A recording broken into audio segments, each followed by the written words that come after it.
I never thought a simple phone call could completely change my life, but that's exactly what happened. It was a cool autumn afternoon in Newark, and the leaves were falling gently to the ground. I was enjoying the quiet when I noticed my phone screen light up with an unknown number. At first, I thought about ignoring it. I mean, who answers random calls these days? But something deep inside me told me to pick up. When I did, the voice on the other end froze me in my tracks. It had been years, but I knew immediately who it was. "Anna, it's Christina," she said. Her tone was strange, a mix of politeness and something else I couldn't quite figure out. "Christina," I replied, doing my best to keep my voice calm, though my heart was racing. "What's going on?" It had been years since I'd heard from Christina, my estranged sister. She wasn't calling for a friendly chat.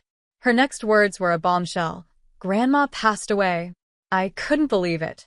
Our grandmother, the one constant in our family, was gone. But as I listened to Christina, I realized there was more to her call. Her voice carried an air of smugness that made my skin crawl. "I just wanted to let you know," she added, with a tone that sounded almost mocking. "I'm sure you're busy with your modest life." The words hit me like a slap. I could almost picture her smirking as she said it. But I refused to let her see how much it hurt. "Thank you for letting me know," I replied coolly. "I'll make arrangements to come." It wasn't just her words that hurt. It was the flood of memories they brought back.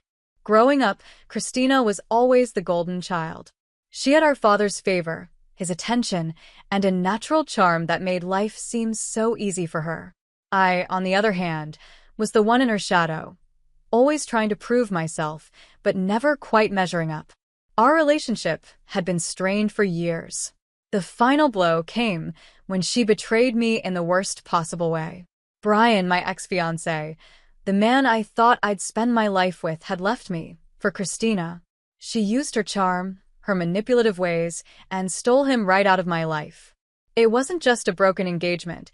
It was a betrayal that left deep scars. After that, I cut ties, not just with her but with the rest of my family.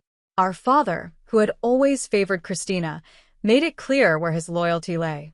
My mother, though caring, couldn't bridge the gap between us.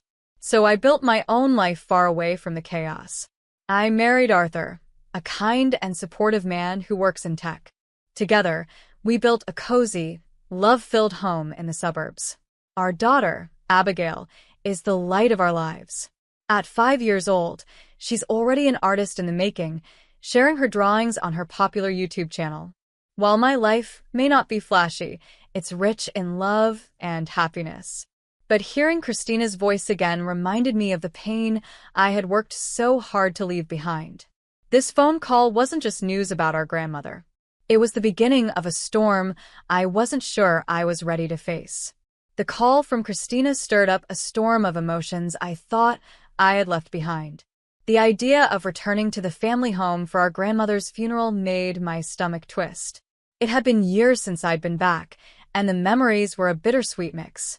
Grandma had always been the heart of our family, the one person who believed in me no matter what. Her passing felt like the end of something irreplaceable, and now, with Christina's call, it seemed like I was being pulled back into a world I'd worked hard to escape. Over the next few days, I tried to prepare myself for the trip. Packing my bags wasn't the hardest part. It was the emotional baggage I knew I'd be carrying. Seeing Christina again was something I wasn't looking forward to. Her call hadn't just been to inform me of Grandma's death. I couldn't shake the feeling that there was more to it. With Christina, there always was. The day of the funeral arrived, and soon I found myself standing in front of the old family home. It looked exactly as I remembered it, and yet something felt different. The house seemed to hold whispers of the past, of our childhood laughter, arguments, dreams, and disappointments. Stepping inside, I was hit by a wave of emotions. The air was thick with grief, nostalgia, and unspoken tension. The rooms were filled with familiar faces. Some wore expressions of sorrow. Others had a guarded look, as if they had come not just to mourn but to observe, judge, or scheme. As I moved through the crowd, I saw her, Christina. She stood near a group of people, effortlessly commanding their attention. She hadn't changed.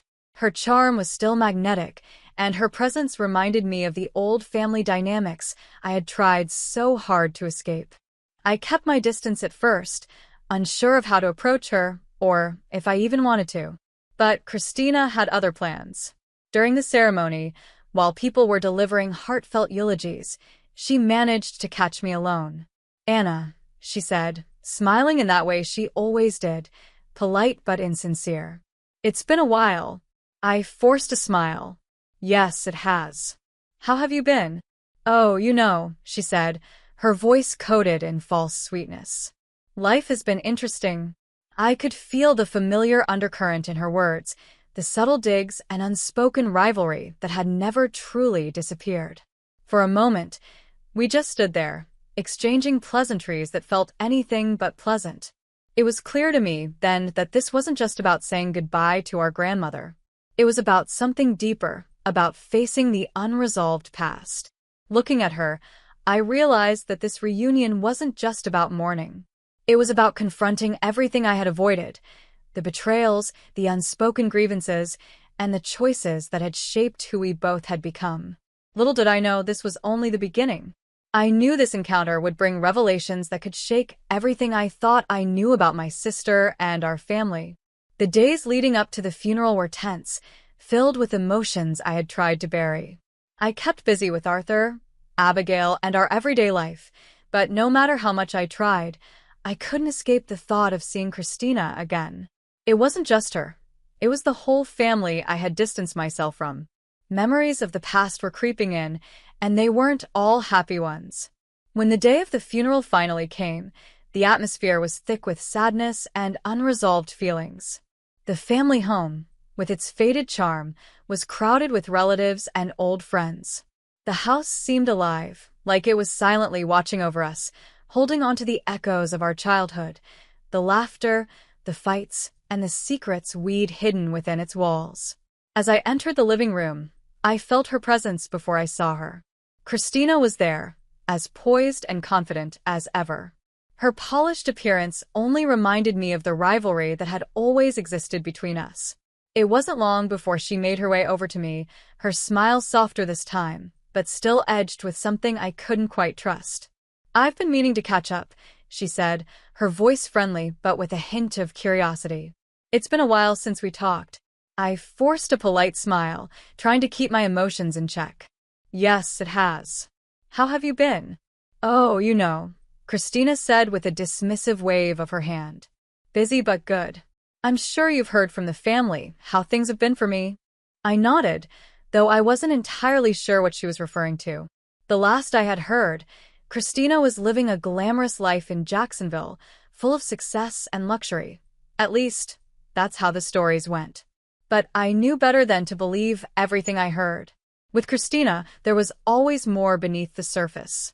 During the wake, she made sure everyone knew about her so-called perfect life. She talked endlessly about Jacksonville, her upscale lifestyle, and her achievements. It was clear she was trying to impress, to prove her life was better than mine. I watched her with a mix of irritation and curiosity. Behind her confident facade, I could sense the same lies and manipulations that had defined her for years. She even brought up Bryan Adams, my former fiancé, and now her ex-husband. Her casual mentions of him, her attempts to appear unaffected by their failed marriage, felt like she was reopening an old wound. Bryan had once been my everything.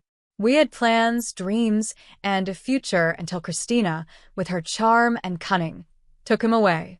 The betrayal broke me, leaving scars that I thought had healed. Seeing her now, so nonchalant and proud, was a painful reminder of all I had lost. It wasn't just about Bryan. It was about all the hurt she had caused. This encounter wasn't just about the funeral. It was forcing me to confront a past I had tried so hard to leave behind. I decided it was time to confront Christina about the past. I had carried the weight of her betrayal for far too long, and I hoped that talking to her might bring me some closure. As the crowd at the funeral began to thin out, I spotted her standing near the living room window. Summoning my courage, I approached her. "Christina, can we talk?" I asked, doing my best to keep my voice calm. She turned to me, her expression unreadable at first, but her eyes narrowed slightly. Of course. What's on your mind? I took a deep breath, trying to steady my emotions. I need to understand, I began. Why did you have to take Brian from me? What made you think it was okay to destroy what we had? For a moment, Christina's cheerful mask dropped, replaced by a colder, more calculating look. Anna, it's not about taking anything, she replied, her tone sharp. Brian and I had our own connection. You just didn't see it. Her words stung, but I wasn't going to back down. You manipulated him, I said, my voice rising with emotion. You knew how much I loved him. You knew what he meant to me. She shrugged, her indifference infuriating. Brian made his own choices. You can't blame me for that. Life doesn't wait for anyone, Anna. You need to move on. Her dismissive attitude only made my anger grow. You never understood, did you? I said, my voice trembling. It wasn't just about Brian. It was about everything. You always seemed to have everything handed to you while I was left struggling to prove myself. Her expression hardened, and her voice turned icy. Don't blame me for your shortcomings, she shot back. We all have our battles. Maybe if you had been more assertive, things would have turned out differently. Her words felt like knives, cutting into wounds I thought had healed. I wanted to lash out, to yell, but I forced myself to take a deep breath. This isn't just about Brian, I said quietly. It's about our family. It's about the way everything always seemed to work in your favor while I was left behind. Before she could respond, a group of distant relatives approached, pulling us apart. The confrontation ended abruptly, leaving everything unresolved. I stepped away, my emotions swirling, and spent the rest of the evening in a daze. Faces blurred together as people offered their condolences, but my thoughts were stuck on Christina and the painful memories she had stirred up.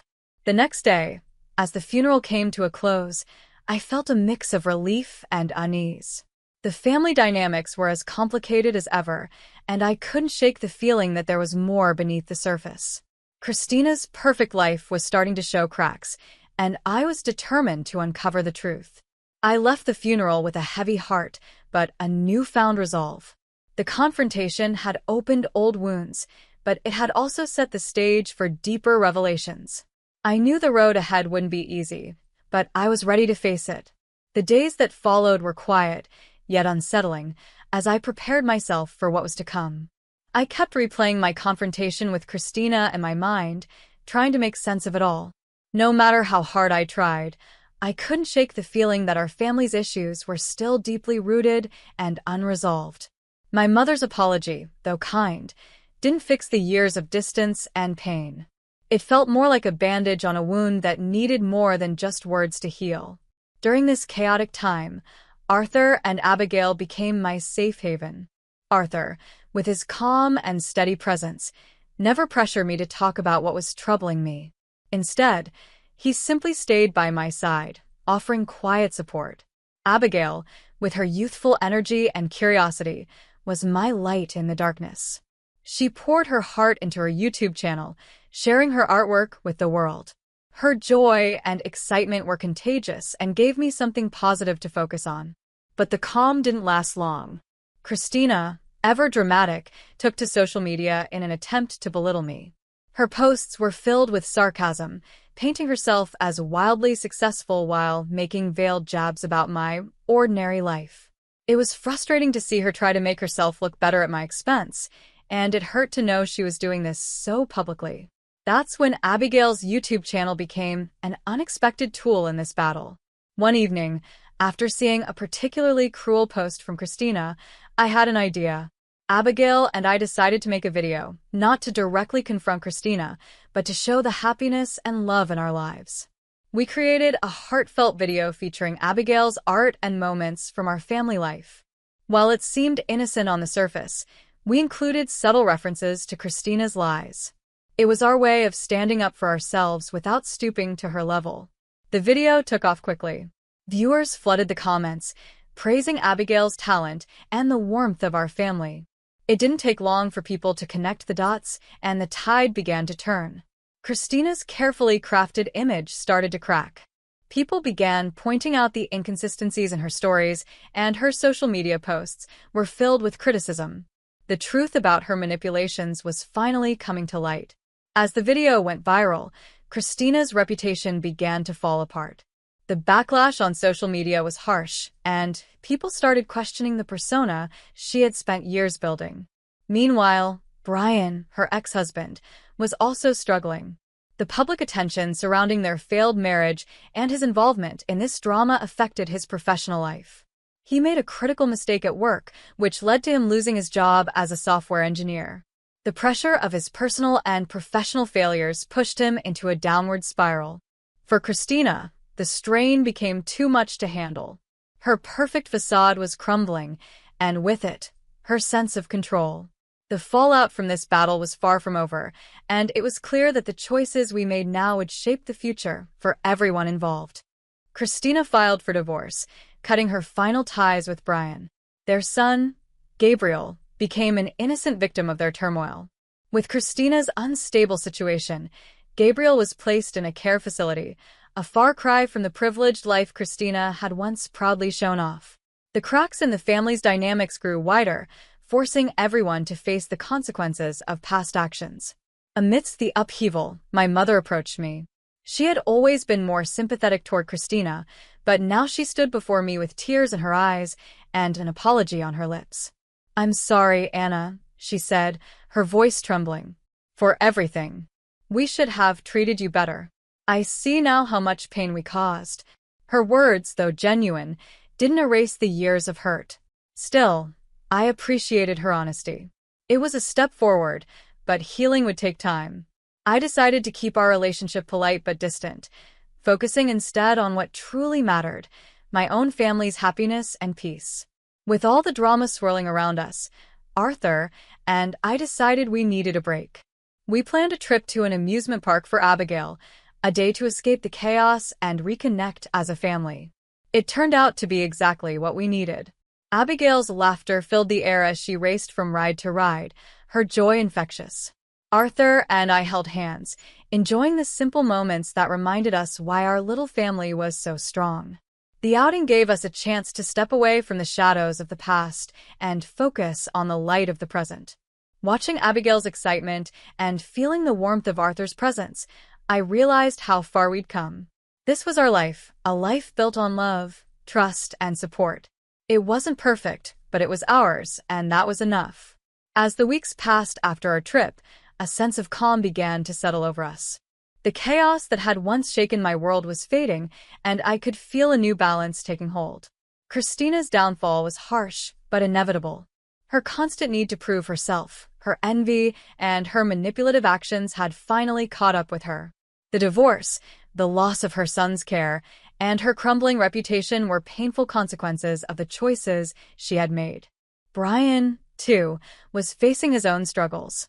His dismissal from his job left him adrift, struggling to rebuild his life. But for me, these events felt distant, like echoes from a life I no longer lived.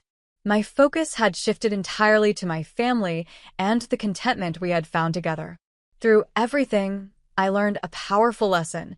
The past may shape us, but it doesn't define us. With Christina's influence fading and my family thriving, I felt a renewed sense of hope. Our journey was far from over, but for the first time in a long while, I could look forward to the future with peace in my heart. Arthur and I worked hard to strengthen our relationship, leaning on each other for support. Despite the challenges we had faced, our bond only grew stronger. Our daughter, Abigail, was thriving in her creative pursuits. Her YouTube channel continued to be a source of joy and positivity, not just for her but for all of us. Watching her grow, smile, and share her talent with the world reminded me every day of what truly mattered: family, love, and happiness. One day, I received a letter from my mother. In it, she poured out her feelings of regret, apologizing for how things had turned out and asking for forgiveness. Her words felt sincere, and I appreciated her reaching out. But I also knew that healing the rift between us wouldn't happen overnight. I responded with kindness, acknowledging her apology, while gently letting her know that rebuilding our relationship would take time and effort from both sides. The experiences we had gone through had changed our family forever. My parents' favoritism toward Christina and the fallout from those decisions had taught me valuable lessons about strength, forgiveness, and resilience. I realized that healing wasn't just about time, it was about understanding and choosing to let go of the anger that weighed me down. In those quiet moments of reflection, I found clarity. The pain of the past had brought Arthur, Abigail, and me closer together. Our little family had grown stronger, and our appreciation for each other had deepened. Whether it was sharing a laugh during dinner or enjoying a quiet evening together, the small, simple moments became our foundation for happiness. As summer gave way to the crisp days of fall, I felt inspired to create something meaningful. I began planning a community project that would help families work through conflicts and build healthier relationships. Drawing from my own experiences, I wanted to offer support and guidance to others who might be facing similar struggles. This initiative became my way of turning the pain of the past into something positive. Looking back, I could see how far we had come. The tense moments at Grandma's funeral, the shocking revelations, and even the battles on social media had all been part of a journey that shaped who I was. Christina's story served as a cautionary tale, but it also highlighted my own strength and determination to move forward with love and purpose. As I closed that chapter of my life, I felt a deep sense of peace. The road had been hard, but it had also been eye-opening. The future, once clouded by uncertainty, now felt full of hope and promise. With Arthur by my side, Abigail's laughter lighting up our days, and my community project taking shape, I knew we were building something beautiful. No matter what challenges lay ahead, I was confident in one thing: the strength and unity of our family would see us through anything. The love we shared was our greatest gift, and it would guide us as we embraced the future together.